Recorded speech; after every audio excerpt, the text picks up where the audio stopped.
இப்போ நம்ம ஜென்ரலாக பேச ஏஐன்றது பப்ளிக் கிட்ட இப்போ ஆக்சஸ் வந்ததுனால ஏஐன்றது இப்போ ஒரு பெரிய பஸ்வேர்டாக இருக்குது. பட் அது ரொம்ப வருஷமாகவே இருக்கிற ஒரு விஷயம். உலகத்திலேயே கொஞ்சம் ரொம்ப பாப்புலராக ரொம்ப எஸ்டாப்ளிஷ்ட் டேட்டிங் ஆப்ஸ்ன்றது எல்லாமே வழக்கம் போல் இல்லை அமெரிக்காவில் ஆரம்பிச்சது.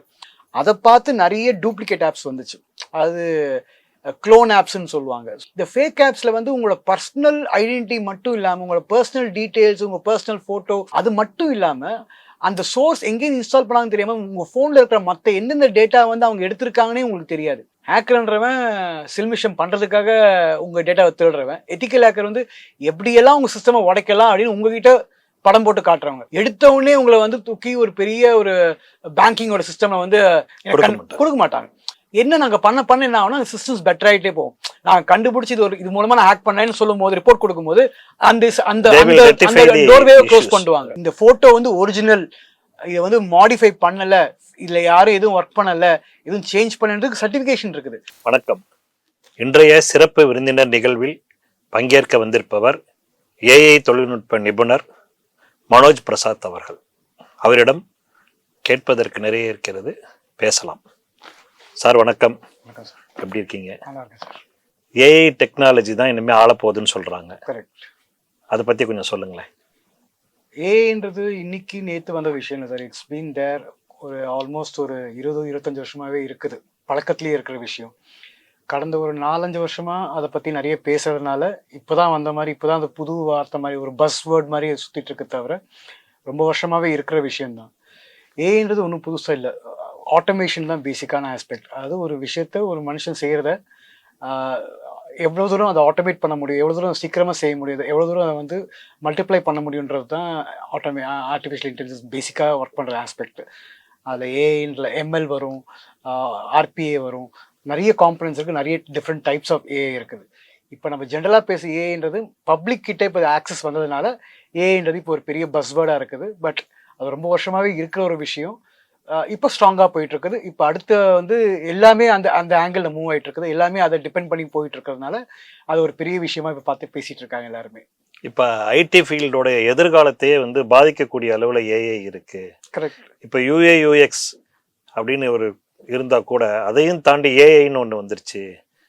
எல்லாரும் பண்ணுறதை விட ஏஐ மூலம் பண்ணிக்கலாம், ஆட்குறைப்பு செய்யலாம் அப்படின்ட்டுன்னு ஒரு பெரிய பயங்கரமான ஒரு சூழல் நிலவி இருக்கேன். ஐடி துறையை பொறுத்த வரைக்கும் அது மாறிக்கிட்டே இருக்கும் சார். ஒரு 30 வருஷம் முன்னாடி மெயின் ஃப்ரேம் தான் எல்லாருமே பேசிட்டு இருந்தாங்க. இன்னைக்கு மெயின் ஃப்ரேம்னு யாருமே பேசுறதே கிடையாது. கோபால் பாஸ்கல்ன்றது அப்போ பெருசாக பேசிட்டு இருந்தாங்க. அப்போ அவ்வளோ ப்ரோக்ராமர்ஸ் இருந்தாங்க, அவ்வளோ டெவலப்பர்ஸ் இருந்தாங்க. இன்னைக்கு அதை பற்றி யாரும் பேச கிடையாது. இருக்கு, இப்பவும் அதோட தேவை இருக்குது. அந்த பர்டிகுலர் லாங்குவேஜோட ஸ்கில் செட் தெரிஞ்சவங்க தேவை இருக்கதான் செய்ய தவிர மாறிக்கிட்டே இருந்துச்சு. ஐடி துறையை பொறுத்த வரைக்கும் என்ன ஆகுதுன்னா they keep on evolving sir. They keep on changing and upgrading themselves. Upgrade பண்ணவங்க பொழைச்சாங்க, அப்கிரேட் பண்ணாதவங்க இன்னும் அவங்களுக்கு தெரிஞ்ச ஸ்கில் செட்டோடய இருந்தாங்கன்னா அவங்களோட நிலைமை கவலைக்கான விஷயம் தான் மாறிடும். AI also is the same thing sir. AI உள்ள வந்தது ஏஐ தெரிஞ்சவங்க, அது ஏஐ எப்படி பயன்படுத்தணும்னு தெரிஞ்சவங்க. ஏஐனால நம்ம வேலையை சீக்கிரமாக செய்ய முடியுமா? அது ப்ரோக்ராமிங்காக இருக்கலாம், அது ஒரு வெப்சைட் டெவலப்மெண்ட்டாக இருக்கலாம், மொபைல் ஆப்பாக இருக்கலாம், டிசைன் நீங்கள் சொன்ன மாதிரி யூஐ/யூஎக்ஸாக இருக்கலாம். அதில் ஏஐ எப்படி யூஸ் பண்ண முடியும், நம்ம இன்னும் பெட்டரான அவுட்புட் கொடுக்கறதுக்கு, ஃபாஸ்ட்டாக அவுட்புட் கொடுக்கறதுக்கு நம்ம பண்ண முடியுன்றதை கற்றுக்கிட்டவங்க, தெரிஞ்சவங்க, புரிஞ்சவங்களுக்கு அவங்களுக்கு பிரச்சனை இருக்காது. அதை போய் தெரியல, நான் இன்னும் பழைய இதில் தான் இருக்க போறேன்னு இருக்கிறவங்களுக்கு ஒரு பாயிண்ட்டுக்கு மேலே அவங்களோட தேவையே இல்லாமல் போயிடும் இண்டஸ்ட்ரிக்கு. மெயின் ஃப்ரேம் எப்படி டெவலப்பர்ஸ் வந்து திடீர்னு காணாமல் போனாங்களோ, கோபால் பாஸ்கல் மாதிரி ப்ரோக்ராம்ஸ் தெரிஞ்சவங்க ப்ரோக்ராமர்ஸ் காணாமல் போனாங்களோ, அதே மாதிரி இந்த மற்ற எல்லாமே கொஞ்சம் கொஞ்சமாக காணாமல் போயிடுவாங்க. ஏஐ தெரிஞ்சவங்க சர்வைவ் ஆவாங்க, சஸ்டெயின் ஆவாங்க, க்ரோ ஆவாங்க சார். இப்போ ஏஐ வந்து எல்லாரும் கண்டிப்பாக கற்றுக்கணுமா?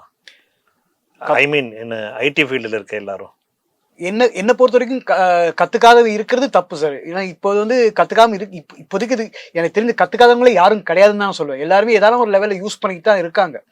ஏற்கனவே யூஸ் பண்ணிட்டு தான் இருக்காங்க. ஆனால் அதை எப்படி எஃபெக்டிவாக யூஸ் பண்ண முடியும்னு பார்த்து கற்றுக்கிட்டு அதை எப்படி அவங்களோட டே டு டே ஜாப்ல எப்படி யூஸ் பண்ண முடியும், அதை எப்படி அவங்களோட ப்ரொடக்டிவிட்டி இன்க்ரீஸ் பண்ண போகுது, எஃபிஷியன்சி இன்க்ரீஸ் பண்ண போகுதுன்னு பார்த்து கற்றுக்கிறவங்க they will be able to survive. என்ன கேட்டால் அது மேண்டேட்ரி ஆயிடுச்சு. ஏன்னா மற்ற எந்த விஷயத்துக்கோ இல்லையோ, since it's now the hottest buzzword, எல்லாருமே அதை கத்துக்கிறதுன்றது நல்லது. எல்லாருமே நீங்க சொல்றது ஐடி ஃபீல்டில் இருக்கவங்கள? என்னை பொறுத்த வரைக்கும் ஐடி ஃபீல்ட் மட்டும் இல்லை சார். என்ன கேட்டால் எல்லா ஃபீல்டுமே சொல்லுவேன். ஏன்னா ஏஐயோட இம்பேக்ட் வந்து ஐடியில் மட்டும் கிடையாது. ஐடி வந்து ஐடி பேசிக்காக ஐடி இண்டஸ்ட்ரி எப்படி ஒர்க் ஆகுதுன்னா இட்ஸ் சப்போர்ட் இண்டஸ்ட்ரி தான். ஒரு ஹெல்த் கேர் இண்டஸ்ட்ரிக்கு தேவைப்படுற டெக்னாலஜி சிஸ்டம்ஸை ஐடி சப்போர்ட் பண்ணும். ஒரு மேனுஃபேக்சரிங் இண்டஸ்ட்ரியில் இருக்கிற technology requirements, hardware requirements, software requirement IT industry support பண்ணும்.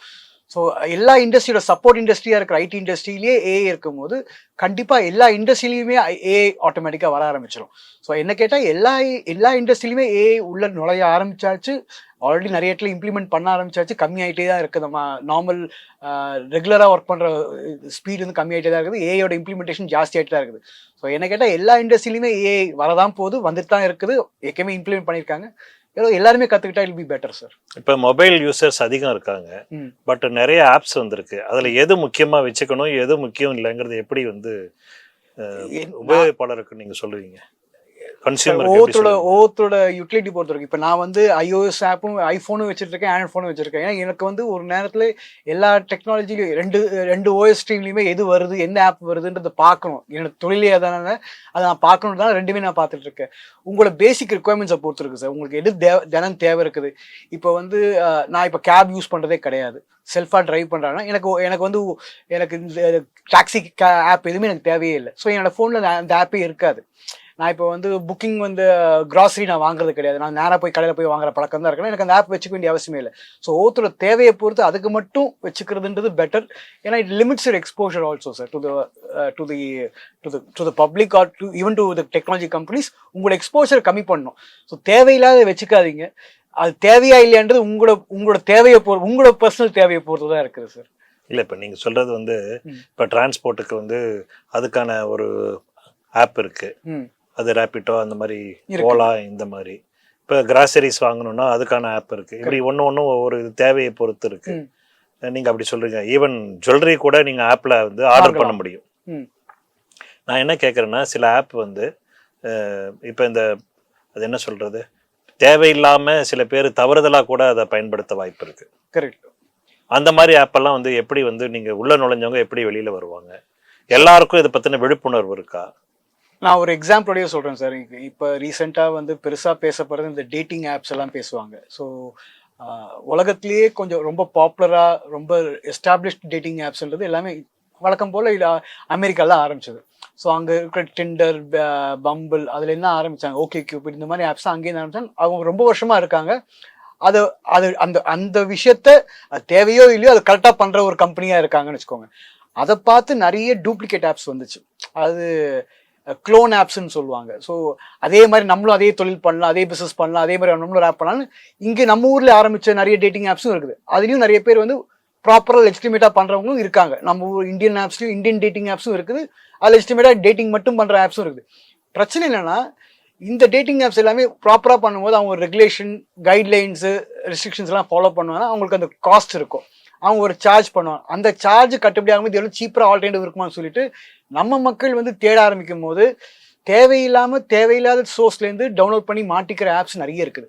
இப்போ நீங்கள் இந்த மாதிரி டேட்டிங் ஆப்லாம் சொல்கிறீங்களே, அதெல்லாம் சைபர் கிரைமுக்கான ஒரு காரணியாக தானே இருக்கும்.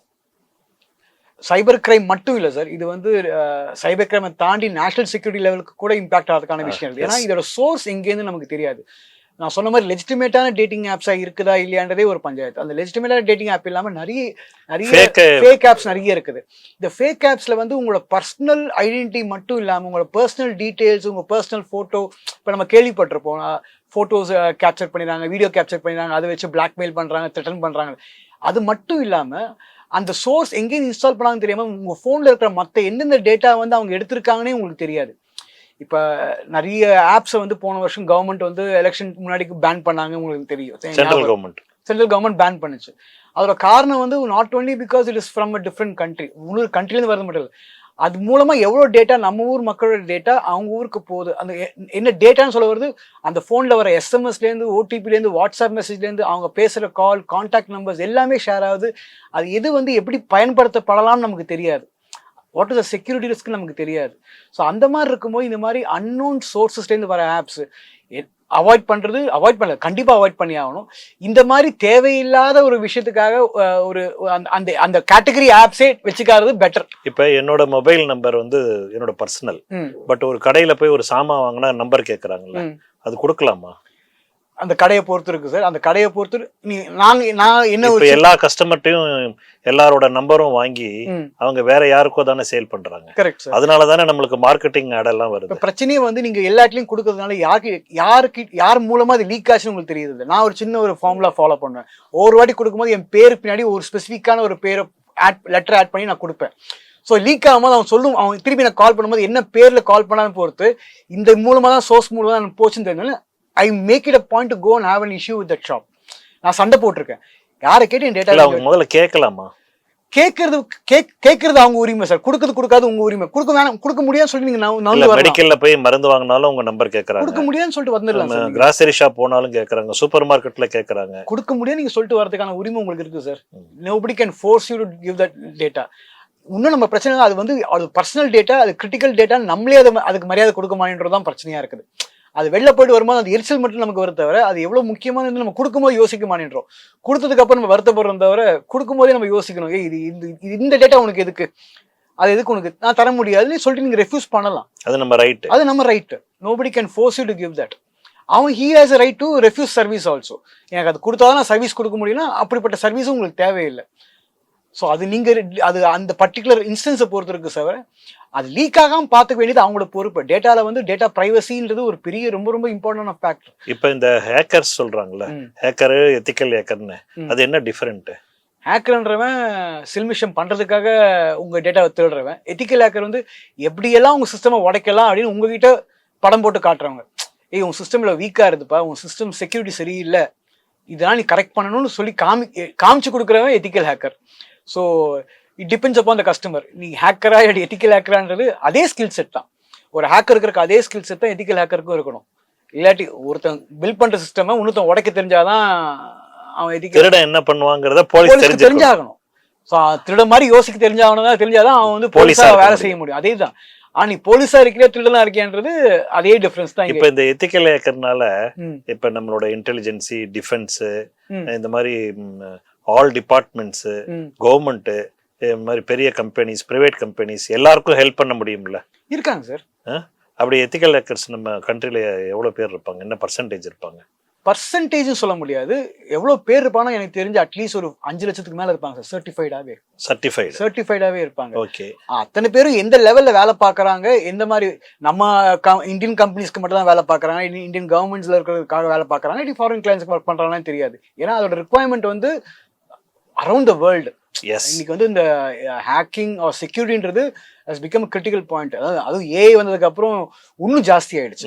ஏன்னா முந்தி வந்து ஒரு ப்ரூட் ஃபோர்ஸ்ல ஒரு நார்மலா மேனுவலா ஒரு சிஸ்டம் பிரேக் பண்ணதுக்கு எவ்வளவு டைம் ஆகும், அது வந்து மல்டிப்ளை ஆயிடுச்சு. இப்போ இன்னும் ஃபாஸ்டரா பண்ண முடியும் போது the need for security has become more and more paramount. So அதனால அவங்களோட தேவை வந்து அக்ராஸ் த வேர்ல்டா இருக்குது. அதுலயும் மல்டிபிள் டைப்ஸ் இருக்காங்க, லெவல்ஸ் இருக்காங்க. அதுக்கு என்ன கோர்ஸ் படிக்கிறாங்க அந்த எத்திக்கல் ஹேக்கர்ஸ்? நிறைய இருக்காங்க சார். எத்திக்கல் ஹேக்கிங் பேசிக்கா அவங்க என்ன ஒரு இன்ஜினியரிங் ஆன்லைன்ல சரி, இன்ஜினியரிங்ல பேசிக்கா உங்களுக்கு கம்ப்யூட்டர் சயின்ஸ் இன்ஜினியரிங் அது வந்து பேசிக் ஐடி. ஏன்னா யார் என்ன சொன்னாலும் இன்னைக்கும் வந்து அந்த கோர் பேசிக் தெரிஞ்சாதான் உங்களால எதுவாக இருந்தாலும் பண்ண முடியும். அதுக்கப்புறம் இட்ஸ் பியூர்லி யுவர் இன்ட்ரெஸ்ட். உங்க இன்ட்ரெஸ்ட் வந்து எந்த அளவுக்கு இருக்குது ஹேக்கிங்னு பார்க்காம, ஹேக்கிங்கோட கோர் பார்த்தீங்க அதோட ஒரு ஸ்டெப் பின்னாடி போனால் டெஸ்டிங். ஸோ ஒரு சிஸ்டம்ல எங்கெங்கன்னா ஃப்ளா இருக்குன்னு டெஸ்ட் பண்ண முடியும், எப்படிலாம் எக்ஸ்ப்ளாய்ட் பண்ண முடியும்னு டெஸ்ட் பண்றாங்கல்ல. So testing will be the first step towards hacking. இப்போ எத்திக்கல் ஹேக்கர்ஸ் வந்து they are getting license from the government, authorisation government கிட்ட கிடையாது, ஐடி டிபார்ட்மெண்ட் ஆர் அந்த மாதிரி ஆத்தரைசேஷன் ஆஸ்பெக்ட் கிடையாது. எப்படி கம்பெனிஸ் வந்து அவங்கள வந்து என்கேஜ் பண்றாங்க? நிறைய இடத்துல ஹேக்கிங் சேலஞ்சே நடக்கும் சார். இதான் சிஸ்டம். இல்ல பேங்கிங்லனா இன்னும் டீடைலா நடக்கும், இன்னும் அதிகமா நடக்கும். ஏன்னா அவங்களுக்கு ஏற்கனவே ஒரு ஸ்டாண்டர்ட்ஸ் இருக்குது. அந்த ஸ்டாண்டர்ட்ஸ் அவங்களுக்கு தெரியணும், அந்த ஸ்டாண்டர்ட்ஸ் அவங்களுக்கு புரியணும், அது படிச்சிருக்கணும் அவங்க. அதை தவிர வேற என்னென்ன மெத்தட் மூலமா எக்ஸ்ப்ளாய்ட் பண்ண முடியும்ன்றது அவங்க படிச்சாகணும், கத்துக்கிட்டாகணும். அது பிராக்டிஸ்ல வர விஷயம் தான். எடுத்த உடனே உங்களை வந்து தூக்கி ஒரு பெரிய ஒரு பேங்கிங்கோட சிஸ்டம்ல வந்து கொடுக்க மாட்டாங்க. நீ அது அந்த லெவலுக்கு நீங்க போறதுக்கே, அதுக்கு ஆக்சஸ் கொடுக்கறதுக்கே உங்களுக்கு வந்து இவ்வளவு எக்ஸ்பீரியன்ஸ் இருக்கா, உங்களுக்கு என்ன ஸ்கில் செட் இருக்குன்னு பார்த்துட்டு தான் ஸ்லோவா தான் அந்த ப்ராசஸ் தான். ஆனா it is a continuous process. நிறைய நம்ம சினிமா எல்லாம் பாக்குறோம்ல, போலீஸாலேயே முடியாத சினிமால பாக்குறது ஹேக்கர்ஸ் வந்து வச்சு சினிமால பாக்குறது பாதிக்கு மேல பொய்ன்னு சொல்ல முடியாது, ஓவர் எக்ஸாஜரேட் பண்ணிருப்பாங்க சார். அதாவது 5 செகண்ட்ல ஹேக் பண்றது, 10 செகண்ட்ல ஹேக் பண்றது என்னோட அனுபவத்தில் நானே பண்ணது கிடையாது. உங்களோட எக்ஸ்பீரியன்ஸ் என்ன? நான் நிறைய என்ன சொல்றது எத்திக்கல் ஹேக்கிங் ஆஸ்பெக்ட்ஸ்ல செக்யூரிட்டி எக்ஸ்பர்ட்ஸ் பார்த்துருக்கோம் சார். நிறைய பேங்கிங் சிஸ்டம்ஸ் பார்த்துருக்கோம், இ-காமர்ஸ் சிஸ்டம்ஸ் பார்த்துருக்கோம். நீங்க சொன்ன அந்த டாக்ஸி ஆப்ஸ்லாம் இருக்குது அதெல்லாம் அங்கே பார்த்துருக்கோம். ஏன்னா அது லான்ச் ஆகும்போது மொபைல் ஆப்ஸ்ல எந்த அளவுக்கு எக்ஸ்பர்ட் பண்ண முடியும், எப்படி நம்ம இன்ஜெக்ட் பண்ண முடியுன்றதெல்லாம் நம்ம பார்த்துருக்கோம். நான் பண்ணியிருக்கேன். அக்கௌண்ட்ல வந்து 5 ரூபா எக்ஸ்ட்ரா போட்டு ஒர்க் ஆதா இல்லையா அந்த மாதிரி இன்ஜெக்ட் பண்ணி நிறைய இருக்குது. வைஃபை ஹேக் பண்ணி இன்ஜெக்ட் பண்றது அந்த மாதிரி நிறைய மெத்தட்ஸ் இருக்கு சார். என்ன நாங்கள் பண்ண என்ன ஆகும்னா சிஸ்டம்ஸ் பெட்டர் ஆகிட்டே போகும். நான் கண்டுபிடிச்சி இது மூலமா நான் ஹேக் பண்ணேன்னு சொல்லும் போது ரிப்போர்ட் கொடுக்கும்போது அந்த டோர்வே க்ளோஸ் பண்ணுவாங்க. Keep on closing. So systems becomes better and better with நாங்கள் பண்ண கொடுக்குற ரிப்போர்ட் வச்சு பெட்டர் ஆகிட்டு இருக்கோம். ஸோ சிஸ்டம்ஸ் ஆனால் புதுசாக கண்டுபிடிச்சே இருக்கோம். ஏன்னா number of touch points increase ஆகிட்டே இருக்குது. ஸோ ஒரு சிஸ்டமுக்கும் இப்போ முந்தி வந்து பேங்க்குக்கும் கஸ்டமருக்கும் பார்த்தா பேங்க்ல போய் நின்று விண்டோவில் நின்று பாஸ்புக்கை கொடுத்து என்ட்ரி வாங்குறது என்ட்ரி போடுறதா ஒரே டச் பாயிண்டா இருந்துச்சு. இன்னைக்கு ஏடிஎம் இருக்குது, மொபைல் பேங்கிங் இருக்குது, நெட் பேங்கிங் இருக்குது, ஃபோன் பேங்கிங் இருக்குது, மல்டிபிள் டச் பாயிண்ட்ஸ். ஸோ எல்லாமே ஒரு டச் பாயிண்ட் சொல்லும்போது அது ஒரு டோர் ஆயிடுது. அந்த டோர் செக்யூரா இருக்கா இல்லையா, அதுல பூட்டு இருக்கா இல்லையான்னு நமக்கு தெரியல. ஸோ அந்த எல்லா பூட்டையுமே வந்து மல்டிபிளா செக் பண்ண வேண்டியது, மல்டிபிள் டைம்ஸ் செக் பண்ணுது, லோடு பார்க்கணும். 100 பேர் வந்து கதவை தள்ளிட்டு இருந்தா அதுல வந்து டக்குன்னு ஒன்று உள்ள போயிடுதா, எஸ்கேப் ஆகுதான் தெரியாது. ஸோ இதெல்லாம் எக்ஸ்ப்ளாய்ட்ஸ், இதெல்லாம் பொட்டன்ஷியல் த்ரெட். இல்ல இப்ப ஓடிபி கூட கொடுக்க கூடாது அப்படின்றாங்க. அது எந்த மாதிரி நம்ம வந்து ஓடிபின்றதே வந்து அடிக்கடி மாத்திக்கிட்டே இருக்கணுமா? ஓடிபின்றதே செக்யூரிட்டிக்காக கொண்டு வந்த ஒரு விஷயம் தான். ஆனா அதே வந்து ஒரே ஓடிபி எல்லாத்துக்குமே வச்சுட்டு இருப்பாங்க. ஸ்கிரீன் லாக் வச்சிருக்க அதே ஓடிபி பின் நம்பரை எல்லாத்துக்குமே யூஸ் பண்ணுவாங்க. என்ன கேட்டா அதுவே தப்பு. அதுக்கப்புறம் அது மாத்தணுன்றது லிட்டரலா வந்து எங்களோட இண்டஸ்ட்ரியில் நாங்கள் சொல்ற விஷயம் வந்து ஓடிபிஸ் ஆர் லைக் அண்டர்வேர். தினம் மாத்தணும், இல்லாட்டி ஃப்ரீக்வெண்டா மாத்திக்கிட்டே இருக்கிற விஷயம். அது ஒரே விஷயத்த ரொம்ப நாளா வச்சுக்க முடியாது, ரொம்ப நாளா போட்டுக்க முடியாது, மாத்திக்கிட்டே இருக்கணும் சார். அதெல்லாம் இந்த டீப் ஃபேக் டெக்னாலஜி இருக்குல்ல, ஆமா சார், அது எப்படி நம்ம ஃபேஸ் பண்றதுக்குன்னு இன்னைக்குன்னு கேட்டீங்கன்னா சொல்யூஷன் கிடையாது சார். இன்னைக்கு கேட்டீங்கன்னா இன்னைக்கு இருக்கிற அந்த டெவலப்மெண்ட்டோ ஏஐயோட லெவல் ஆஃப் இம்ப்ரூவ்மெண்ட்டுக்கு சொல்யூஷன் கேட்டா இல்லை சார். ஏன்னா அது நம்ம கரெக்ட் கண்டுபிடிக்கிறோம், இது ஃபேக்குன்னு கண்டுபிடிக்கிறோம், அதோட பெட்டர் ஆக்குறாங்க. எப்படி நம்ம செக்யூரிட்டி பேசணும் அதே மாதிரி தான் நம்ம கண்டுபிடிக்க அது பெட்டர் ஆகிட்டே போக தவிர ஒரு பாயிண்ட்டுக்கு மேலே அது உண்மையா இல்லையான்றது இட் டிபெண்ட்ஸ் அப்பான் த சோர்ஸ்ன்னு ஆயிடுது சார். அதனால இன்னைக்கு பார்த்தீங்கன்னா முந்தியெல்லாம் வந்து ஒரு வெரிஃபைடு அக்கௌண்ட்ன்றது ரொம்ப டஃப்பாக இருந்துச்சு. ஆனால் இன்னைக்கு வந்து வெரிஃபைடு அக்கௌண்ட்டே காசு கொடுத்தா வெரிஃபைடு அக்கௌண்ட் கிடைச்சிருது. ஸோ டீஃபேக்ன்றது இட்ஸ் லிங்க் டு தட். அது வந்து எல்லாருக்குமே வந்து ஒரு அக்ரெடிஷன் வேணுன்ற மாதிரி போயிட்டு இருக்காங்க. எல்லாருமே கண்டென்ட் கிரியேட்டராக மாறுறதுனால அது ஜாஸ்தியாகிட்டே தான் போகுது. அது இன்னைக்கு எனக்கு கேட்டிங்கன்னா சொல்யூஷன் கிடையாது சார். அது இல் கீப் ஆன் இவால்விங். நம்ம கண்டுபிடிச்சு க்ளோஸ் பண்ணும் லூப்பை க்ளோஸ் பண்ற மாதிரி மட்டும் தான் பண்ற மாதிரி இருக்கும். Yes, there are analysis that we can do. DSA analysis பண்ணலாம். அது இட்ஸ் a லாங் ப்ராசஸ். இல்லை இப்போ நீங்க பார்த்தீங்கன்னா பிறந்த குழந்தைகிட்ட கூட மொபைல் ஃபோன் கொடுத்துட்றாங்க. அதே மாதிரி யூத் எல்லாம் நிறைய யூஸ் பண்றாங்க. இவங்க கிட்ட இருந்து எப்படி நம்ம வந்து எதுலையும் சிக்காம காப்பாத்துறது? சிக்காம காப்பாற்றுறது கிடையாது. அது ஏன்னா அது இல்லாமல் இருக்க முடியாது. இன்னைக்கு இருக்கிற இதுக்கு அதுவும் உலகம் போகிற ஸ்பீடுக்கும் அது நேச்சர் டேர்ன் அது எந்த டைரக்ஷனில் போகுதுன்னு பார்த்தா அது இல்லாமல் இருக்க முடியாது. அதோட கண்ட்ரோல், அதோட ரெஸ்ட்ரிக்ஷன், அதோட யூசேஜோட ரெஸ்ட்ரெயின்ட் இருக்கணும் சார். நம்மளே நமக்கு வந்து சடுப்பு தோறு போட்டுக்கிற மாதிரி தான். அந்த தடுப்பு சோறு இல்லாட்டி வந்து பிரச்சனை வரதான் போகுது. அதுக்காக நான் வந்து வெளியே போக மாட்டேன், ரோடுக்கே போக மாட்டேன்னு சொல்ல முடியாது. கார் ஓட்டி தான் ஆகணும்னா ரோட்டுக்கு போய் தான் ஆகணும். நான் ரோட்டுக்கே போக மாட்டேன்னு சொல்ல முடியாது. ஓட்டும் போது எவ்வளோ தூரம் கேர்ஃபுல்லாக இருக்கும், சீட் பெல்ட் போடுறோமா இல்லை நம்மளே நமக்கு செட் பண்ணுற ரெஸ்ட்ரிக்ஷன்ஸ் வச்சு தான் பண்ண முடியும் தவிர கம்ப்ளீட்டாக வந்து அவாய்ட் பண்ணவே முடியாது. அதுவும் இப்போ போகிற வேகத்துக்கு இந்த வே த டெக்னாலஜிஸ் நோ எல்லா டிபார்ட்மெண்ட்லையும் வந்துடுச்சு சார். எல்லா department every single function of your life, காத்தால பால் வாங்கல நைட்டு தூங்குறது வரைக்கும் எல்லாமே வந்து டெக்னாலஜி எங்கேயாவது இடத்துல நமக்கு டச் ஆகுது. நம்ம டேரெக்டாக கன்சியூம் பண்ணுறோமோ இல்லையோ, நமக்கு பேப்பர் போடுறோம், அவன் ஒரு ஆப்பில் செக் பண்ணியிருப்பான் எந்தெந்த வீட்டுக்குலாம் பேப்பர் போகணும். ஸோ எல்லா இடத்துலையுமே டெக்னாலஜி இன்வால்வ் இருக்கும்போது நம்ம வந்து இல்லை நான் டெக்னாலஜியே இல்லாமல் இருக்க போறேன்னு சொல்ல முடியாது. இப்போ டெக்னாலஜி டெவலப் ஆயிடுச்சுன்னு சொல்றீங்க. இப்போ எங்கேயுமே பிரைவசி இல்லையே. நடக்கிற ரோட்ல வந்து சிசிடிவி கேமரா, ஹோட்டல்ஸ்ல, ஈவன் டவுன் பஸ்ஸஸ்ல எல்லா இடத்துலையுமே நம்ம வந்து கண்காணிப்புலயே இருக்கோம். இது எப்படி நல்ல விஷயமா? அது அப்போ பிரைவசின்னே ஒண்ணு இல்லையே. பிரைவசின்றது வந்து நம்ம ஆரம்பத்திலேயே இது வந்து போலீஸ் ஸ்டேஷன் முதல்ல ஓப்பன் பண்ணும்போது இதே தான் பேசணும். இது யாரு இவங்க யார் எனக்கு வந்து சொல்றது எப்படி இருக்கணும், என்ன மாதிரி இருக்கணும், என்ன மாதிரி கட்டுப்பாடுல இருக்கணும்னா அந்த பாயிண்ட்ல இருந்து. ஸோ பிரைவசின்ற ஒரு ஃபேக்டர் போக போக கம்மியாயிட்டே தான் போகும்.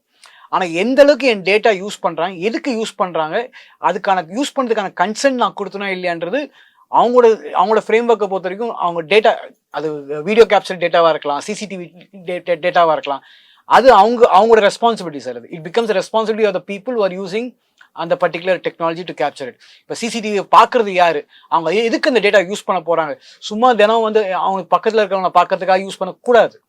அந்த ரெஸ்ட்ரிக்ஷன் அவங்க சிஸ்டம்குள்ளே வச்சிருப்பாங்க, பில்ட் பண்ணியிருப்பாங்க. ஸோ அது அந்த மாதிரி ரெஸ்ட்ரிக்ஷன்ஸ் வந்து எங்கெங்கெல்லாம் இந்த மாதிரி டேட்டா கேப்சர் ஆகுதோ அங்கெல்லாம் அந்த டேட்டா கவர்னன்ஸ் ஃப்ரேம் ஒர்க்னு கொண்டு வந்தாகணும். அது எதுக்கு யூஸ் பண்ணலாம், எவ்வளோ நாள் யூஸ் பண்ணலாம். இல்லை நீங்கள் முன்னாலெல்லாம் வந்து சினிமா தியேட்டருக்கு வந்து போகலாம் ஃப்ரீயா, இப்போ அங்கேயும் வந்து உங்களை வாட்ச் பண்ணுறாங்க. இப்போ உங்களுக்கு வந்து அந்த ப்ரைவசி அங்கேயும் கிடையாது. தேவை இருக்குல்ல சார். அங்கே நடக்கிற பிரச்சனை நாளைக்கு வந்து அங்கே ஒரு பிரச்சனை வரும்போது நீங்க ஏன் கேப்சர் பண்ணல, யாருமே அதை பார்த்துக்கல, யாருமே அதை மேற்பாவை பார்க்கலன்றது திருப்பி ஒரு பிரச்சனையா வரும்போது தியேட்டருக்குள்ள மீன்ஸ் தியேட்டருக்குள்ள இன்சைட். Correct sir. நம்ம இப்ப நினைச்சு பாருங்களேன், எத்தனை ஒரு காலத்துல நம்ம ஒரு 10 years பேக் தியேட்டர் பிரிண்ட்ன்றதே வந்து அவ்வளோ காமனா இருந்துச்சு. எப்படி போயிட்டு காலி தியேட்டர்ல பப்பரப்பேனு இதை வச்சுட்டு கேமரா வச்சு ஷூட் பண்றவங்க தான் சொன்னாங்க. அதுக்கான கேமரா அந்த கண்காணிப்பு வந்ததுக்கு அப்புறம் அது கம்மியாச்சு. இப்போ என்ன பண்றாங்க, கேமரா பண்ணி இந்தியாவிலே வருது, வெளிநாட்டுல எங்கேயோ ஒரு மூலையிலேருந்து ஒரு தேட்டர்ல எடுத்து நமக்கு வர மாதிரி இருக்குது. இன்னைக்கும் வந்துட்டு தான் இருக்குது, ஆனா எந்த அளவுக்கு கம்மியாயிடுச்சு. அந்த கண்காணிப்புனால்தான் அந்த ஒரு பெனிஃபிட் கிடைச்சது. அதே உள்ள ஒரு பிரச்சனை நடக்குதுன்னா ஆட்டோமேட்டிக்கா அதுக்கு ஒரு எவிடன்ஸோ அதுக்கு ஒரு டாக்குமெண்ட் அதை ஸ்டாப் பண்ணதுக்கான வழியோ இந்த கண்காணிப்பு மூலமா. கண்காணிப்பு நான் தப்புன்னு சொல்ல மாட்டேன், அது யார் கையில இருக்குது, அது எந்த அளவுக்கு செக்யூரா பண்றாங்க, அவங்க அதை மிஸ்யூஸ் பண்ணாம அவங்க பண்றதுக்கு அவங்களுக்கு ரூல்ஸ் போட்டிருக்கோமா, ப்ராசஸ் இருக்கான்றதான் முக்கியம். அதுக்காக கண்காணிப்பே பண்ண மாட்டேன்னு சொல்றது doesn't make sense. கூடாதுன்னு சொல்றது தவறுங்கிறீங்க. கூடாதுன்னு சொல்றது என்ன பொறுத்தவரைக்கும் தவறு. அது ஒழுங்கா இம்ப்ளிமெண்ட் பண்றாங்களே இல்லையன்றதான் நமக்கு முக்கியம். நம்ம ஊர்ல பிரச்சனையே வந்து ஐடியா நல்ல ஐடியாவா இருக்கலாம் சார், எக்ஸிகியூஷன் அண்ட் இம்ப்ளிமெண்டேஷன் தான் சொதப்போம். ஐடியா வந்து நல்ல ஐடியாவா தான் இருக்கும், எல்லாமே நல்ல ஐடியாவா தான் இருக்கும். அது ஒழுங்கா இம்ப்ளிமெண்ட் பண்ணலையா, எக்ஸிக்யூட் பண்ணலையா, அப்பதான் பிரச்சனை வரும். அப்பதான் வந்து ஐயோ தப்பு நம்ம பேச ஆரம்பிப்போம். முன்னாலெல்லாம் ஒரு போட்டோஸ் வந்து நீங்க கோர்ட்டுக்கு ப்ரொடியூஸ் பண்ணீங்கன்னா அவங்க அதோட ஒரிஜினாலிட்டியை பாக்குறதுக்கு நெகட்டிவ் கேட்பாங்க. இப்ப அந்த மாதிரி எதுவுமே நீங்க கொடுக்க முடியாத அளவுக்கு இப்ப அதுக்கே வந்து இப்ப டிஜிட்டலா டெக்னாலஜி இல்ல டிஜிட்டலா வரதுக்கு இப்ப கூட கோர்ட்ல வந்து they have a particular certificate that has to be got. இந்த போட்டோ வந்து ஒரிஜினல், இதை வந்து மாடிஃபை பண்ணல, இதுல யாரும் எதுவும் ஒர்க் பண்ணல, எதுவும் சேஞ்ச் பண்ணதுக்கு சர்டிபிகேஷன் இருக்கு. நீங்க கோர்ட்ல வந்து சப்மிட் பண்ற அத்தனை எவிடன்ஸ்க்கு யார் அந்த சர்டிபிகேட் கொடுக்கிறது? BSI இருக்கு சார், இந்தியாவோட bureau of Indian standards, BIS, they will provide that certificate. So நீங்க அங்க போயிட்டு அந்த சர்டிபிகேட் வாங்கினா இது வந்து அக்செப்டட் டாக்குமெண்ட் எவிடன்ஸாவே அப்பதான் மாறும். சும்மா ஏனோ தானோ யார் வேணா கொடுக்கறது வந்து அக்செப்ட் பண்ண மாட்டாங்க, எந்த கோர்ட்டுமே அக்செப்ட் பண்ணாது. அது நம்ம திருப்பி பழக்கம் போது நம்ம சினிமாவில் பார்த்து நம்ம வந்து ஓகே இது யார் கொடுத்தாலும் அக்செப்ட் பண்ண, அது வந்து it has to go through proper testing procedures. Certificate இது எங்கேயா மாடிஃபை பண்ணியிருக்காங்களா, நீங்க சொன்ன மாதிரி டீப் ஃபேக்கா ஏஐ மூலமா மாத்திருக்காங்களா, அதெல்லாம் இல்லையான்னு பார்த்துட்டு அந்த சர்டிஃபிகேட் கொடுத்ததுக்கு அப்புறம் தான் அது அக்செப்டட் எவிடன்ஸாவே மாறும். இப்போ சோஷியல் மீடியால இப்போ ஃபேஸ்புக்லயோ இல்லை ட்விட்டர்லயோ இல்லை இதுலயோ நம்ம யாருக்கு வேணாலும் லைக் கொடுத்துடலாமா, யாரை வேணாலும் நம்ம ஃப்ரெண்ட் அக்செப்டன்ஸ் கொடுத்துடலாமா? எனக்கு பொறுத்த வரைக்கும் அதோட ஒரு முட்டாள்தனமான டேஞ்சரஸான ஒரு விஷயம் கிடையாது. எப்படி யார் என்னன்னு தெரியாம நம்ம சின்ன வயசுல இருக்கும்போது யாரோட பழகணும், யார் கூட கிரிக்கெட் ஆடுறதே வந்து நம்ம அப்பா அம்மா வந்து பார்த்துட்டே இருப்பாங்க, அவங்க கூட விளையாடாத இவங்க கூட விளையாடுன்னு அவங்க சொல்றதுக்கு அவங்க இருந்தாங்க.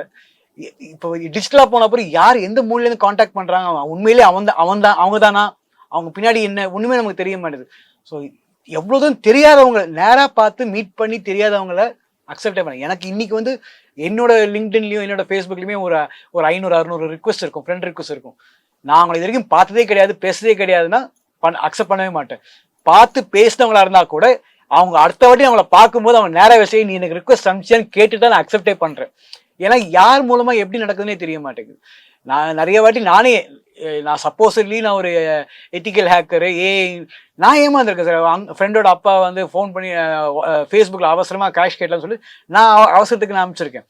அமௌண்ட் சின்னதால பெருசாக நான் விஷயமா, ஆனால் அதுக்கப்புறம் அவர்கிட்ட கேட்கும்போது நான் இல்லைப்பா அப்படின்னு அவர் சொன்னார். அவரோட அக்கௌண்ட் ஹேக் ஆயிடுச்சு. அவரோட அக்கௌண்ட் தான், ஃபேக் அக்கௌண்ட் கிடையாது. அவரோட அக்கௌண்ட் நான் ஹேக் ஆயிடுச்சு, யாரோ கேட்டு வாங்கியிருக்காங்க, அவரோட நம்பர் எங்கிட்ட கிடையாது. இப்போ இந்த டேட்டிங் ஆப் யூஸ் பண்றாங்கல்ல, அப்போ வந்து உங்களுக்கு வந்து எந்த ஏரியான்னு செலக்ட் பண்ணி தானே நியர்பை ஏரியாவுக்கு தானே கொடுக்கணும். நிறைய கிரைட்டீரியா இருக்கு.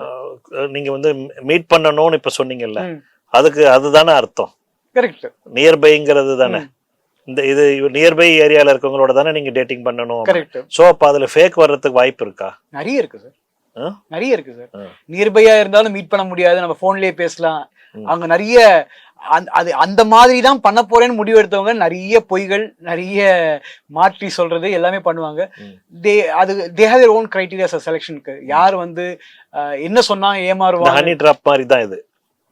ப்ராப்பரா சொன்னா ஹனி பாட் தான் சார் இது. அது ப்ராப்பரா சொன்னா இது ஹனி ட்ராப் தான். அது Honey trap. நிறைய பண்றவங்க இருக்காங்க, அது மூலமா நடக்குது, நடந்துட்டு தான் இருக்குது, கேசஸ் வந்துட்டு தான் இருக்குது. நிறைய பேர் வெக்கத்தை விட்டு மானம் போயிடுமேன்னு சொல்லிட்டு வெளில சொல்லாம சரி நம்ம ஏமாந்ததோட போட்டுன்னு சொல்லிட்டு ஆமா கமுக்கமா போறதும் இருக்காங்க. கம்ப்ளைண்ட் பண்றது இல்ல.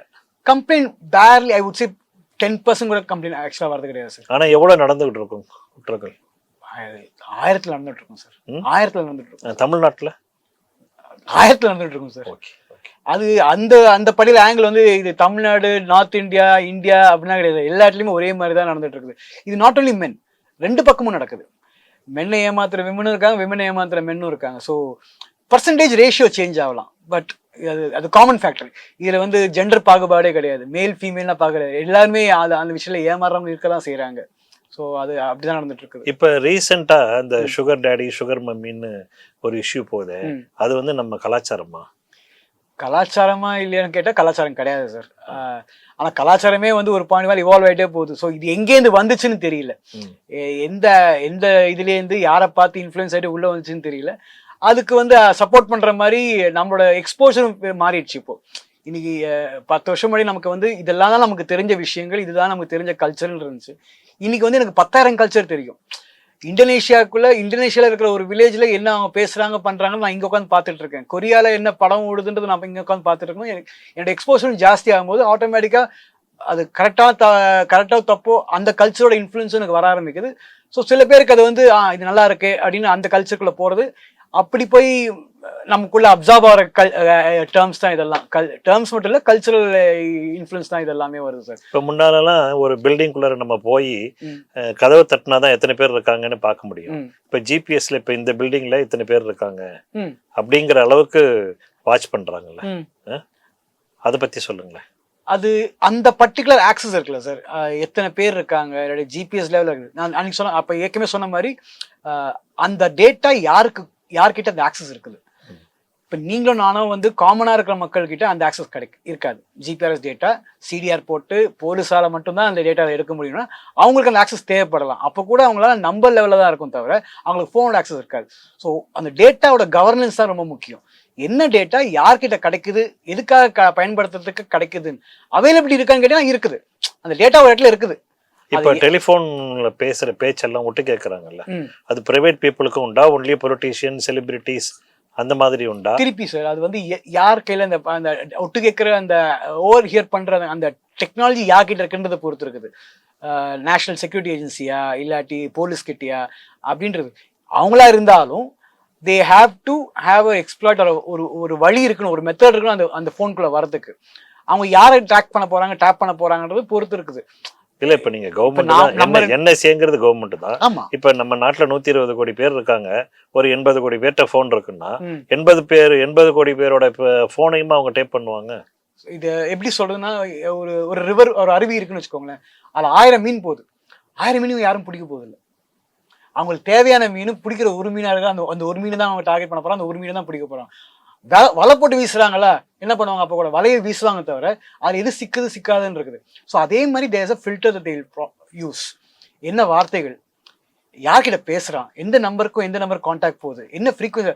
ஸோ அந்த மாதிரி ஃபில்டர் பேஸ் பண்ணதான் எந்த டைமிங்ல பேசுறாங்க, எவ்வளவு நேரம் பேசுறாங்க, அது கூட தேவையா. அது மாதிரி பார்த்தாலும் 1000 பேர் இருப்பாங்க. என்ன கோட் வேர்ட் யூஸ் பண்றாங்க, என்ன வேர்ட்ஸ் யூஸ் பண்றாங்க, that might be a filter that they use to capture. அவங்கள டேப் பண்ணிட்டு அவங்கள மார்க் பண்ணி வச்சுட்டு அதுக்கப்புறம் அவங்களை கண்டினியூஸா டீடைலா ஃபாலோ பண்றதுக்கு, இன்னும் டீடைலா டெப்தா ஃபாலோ பண்றதுக்கு இருக்கலாம். ஸோ அந்த மாதிரி தான் ஃபில்டரிங் சிஸ்டம்ஸ் ஒர்க் ஆகும் சார். தவிர எல்லாரையும் கேட்டுட்டு எல்லாரோட கான்வர்சேஷன் யாராவது போன்ல கேட்டுருக்காங்கன்னா அப்ப 8 crore பீப்புள் இருக்காங்க, 8 கோடி பேர் அதுக்கு போன்ல ஹெட்போன் மாட்டு உட்காந்துருக்கணும் முடியாது.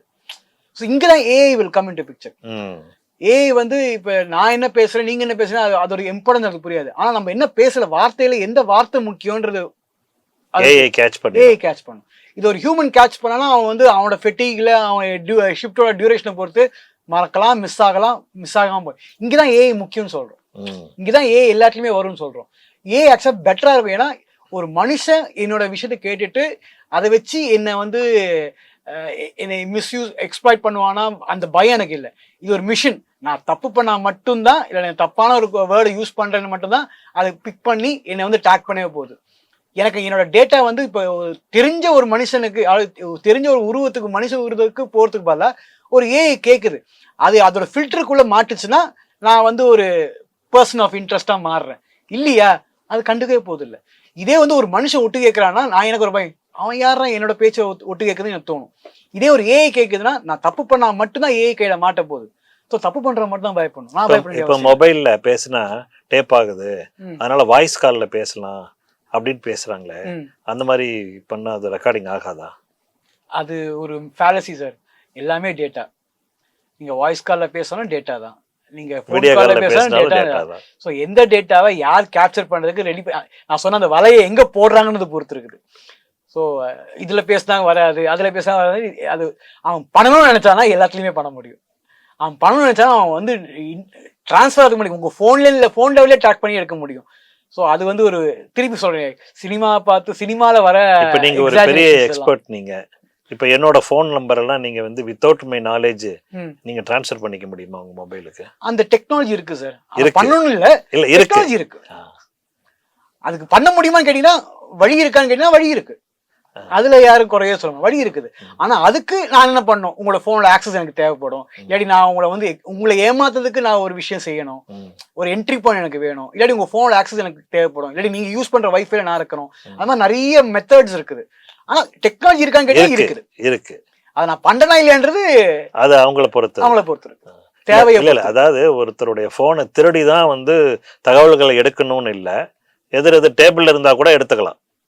திருடணும் முடிவு எடுத்தாங்கன்னா எப்படி வேணா, அதான் சொன்னேன் பல மெத்தட்ஸ் இருக்கு சார். அதுல இருந்து நம்ம போன் வந்து இந்த மாதிரி வேற ஒருத்தவங்க கையில போகுது அப்படிங்கறது நம்ம எப்படி தெரிஞ்சுக்கிறது?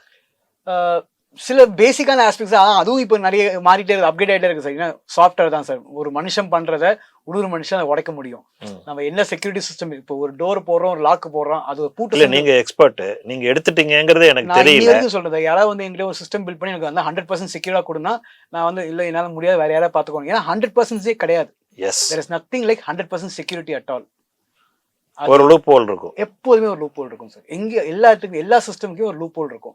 அது எந்த அளவுக்கு கஷ்டமாக்குறீங்க அந்த லூப் ஹோலை, அந்த லூப் ஹோல் அந்த பூட்டை உடைக்கிறதுக்கு அந்த மெத்தடை வந்து நீங்க எந்த அளவுக்கு கஷ்டமாக்குறீங்க, எவ்வளவு லாங் ஆக்குறீங்கிறது பொறுத்து தான் தப்பிக்கிறது. அதுதான் பேசிக்கான ஆஸ்பெக்ட். ஸோ அந்த மாதிரி லூப் ஹோலே இல்லாத சிஸ்டம்னு யாராலையும் பில்ட் பண்ண முடியாது. Every system has an exploit.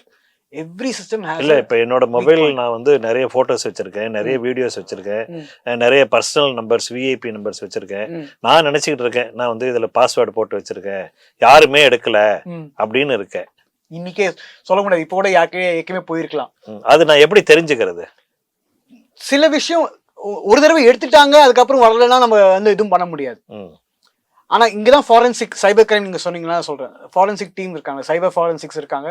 They can check இது முன்னாடி பிரேக் ஆயிருக்கா, இப்ப யாராவது கரண்டா எடுக்கிறாங்களா இல்லையா, உங்க ஆப்ல இருக்கிற உங்க கம்ப்யூட்டர் போன்ல இருக்கிற அத்தனை டேட்டாவையும் எடுத்துட்டு அதுல எங்கேயாவது ரன் ஆயிட்டு இருக்கா, ப்ரோக்ராம் பேக்ரவுண்ட்ல ரன் ஆயிட்டு இருக்குதா அப்படின்னு சைபர் ஃபாரன்சிக்ஸால கண்டுபிடிக்க முடியும்.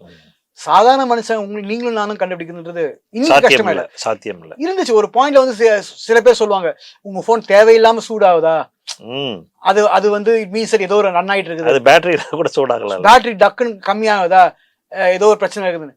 ஆனா அதுவே எக்ஸ்பர்ட், அதுவே மாறிடுச்சு. இன்னைக்கு சிஸ்டம் எல்லாம் மாறிட்டு அந்த அந்த அந்த பிரச்சனையை சால்வ் பண்ணிட்டாங்க.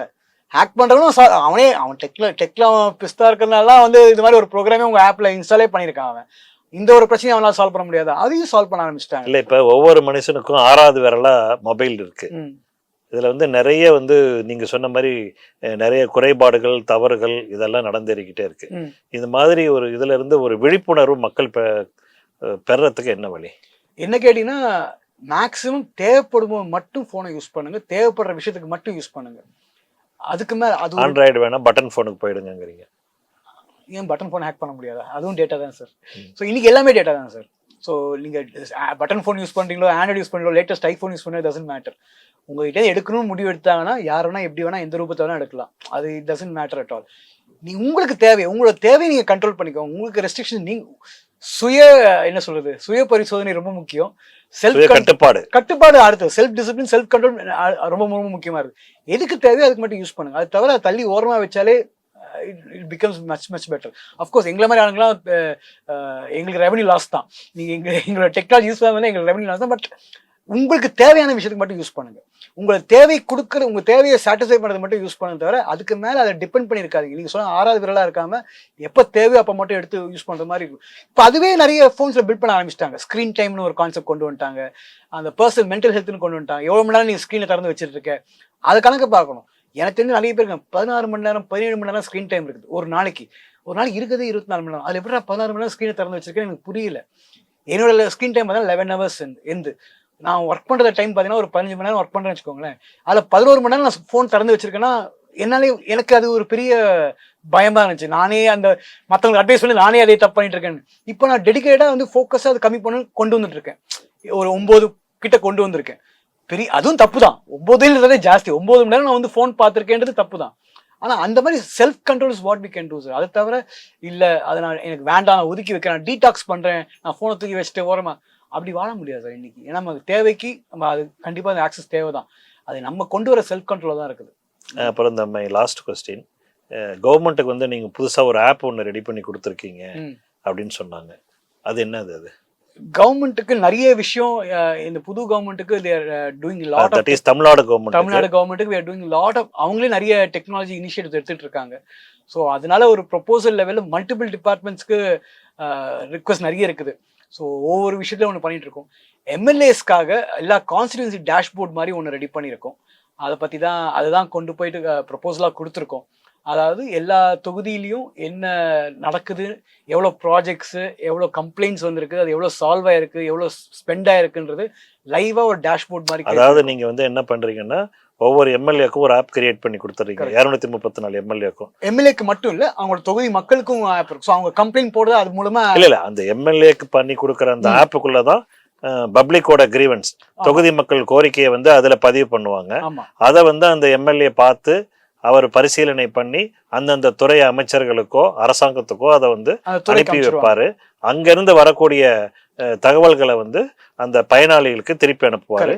அதை வந்து என்ன திட்டங்கள் நடந்திருக்கு, என்ன பாலம் கட்டியிருக்காங்க, அதுக்கு எவ்வளோ பணம் ஒதுக்கீடு, கல்விக்கு வந்து எவ்வளோ ஒதுக்கியிருக்காங்க, என்ன பணி நடந்திருக்கு, எவ்வளோ நடக்க போகுது அப்படின்ட்டுன்னு ஒரு வெளிப்படையான நிர்வாகத்துக்காக டிரான்ஸ்பரண்டான ஒரு டேஷ்போர்டா, அதாவது constituency wise transparency, complete transparency. ஏன்னா இந்த கவர்மெண்ட் அதுதான் ஃபோக்கஸ் பண்ணுறாங்க. கம்ப்ளீட்டாக டிரான்ஸ்பரண்டாக இருக்காங்க, கம்ப்ளீட்டாக டெக்னாலஜி இந்த அளவுக்கு இனிஷியேட் பண்ண பார்க்குறாங்க. ஸோ லிட்டலாக வந்து ஒரு customer service department for the government மாதிரி ஆகிடும். ஸோ யாருக்கு என்ன குறை இருந்தாலும் அது ஆட்டோமேட்டிக்காக அனுப்பிச்சிட்டாங்கன்னா அந்த டிபார்ட்மெண்ட் போயிட்டு அது சால்வ் ஆச்சா இல்லையா, என்ன ஸ்டேட்டஸ் இருக்குது, ஃபாலோ பண்ணுறது, கொடுத்த மனுவோட நிலை என்ன, அது மேல நடவடிக்கை எடுக்கப்பட்டிருக்குதா இல்லையா அப்படிங்கிறத அந்த தொகுதியில் இருக்கக்கூடிய பொதுமக்கள் தெரிஞ்சுக்க முடியும். அதே மாதிரி எவ்வளவு வந்து கட்டடத்துக்கு நிதி வந்திருக்கு, என்ன பயன்படுத்தி இருக்காங்க, எவ்வளவு இருக்கு, எந்தெந்த துறையில இருந்து என்னென்ன நிதி ஒதுக்கீடு வந்திருக்கு அப்படிங்கிறத தெரிஞ்சுக்க முடியுன்றதுக்காக நீங்க ஒரு ஆப் டெவலப் பண்ணிருக்கீங்க. இது வந்து ஒரு வெளிப்படையான நிர்வாகத்துக்கு இந்த புது அரசாங்கத்துக்கு நீங்க கொடுத்துருக்கோம். உங்களுடைய முயற்சிகள் வெற்றியடைய எங்களுடைய வாழ்த்துக்கள். உங்களுடைய நேரத்துக்கு மிக்க நன்றி.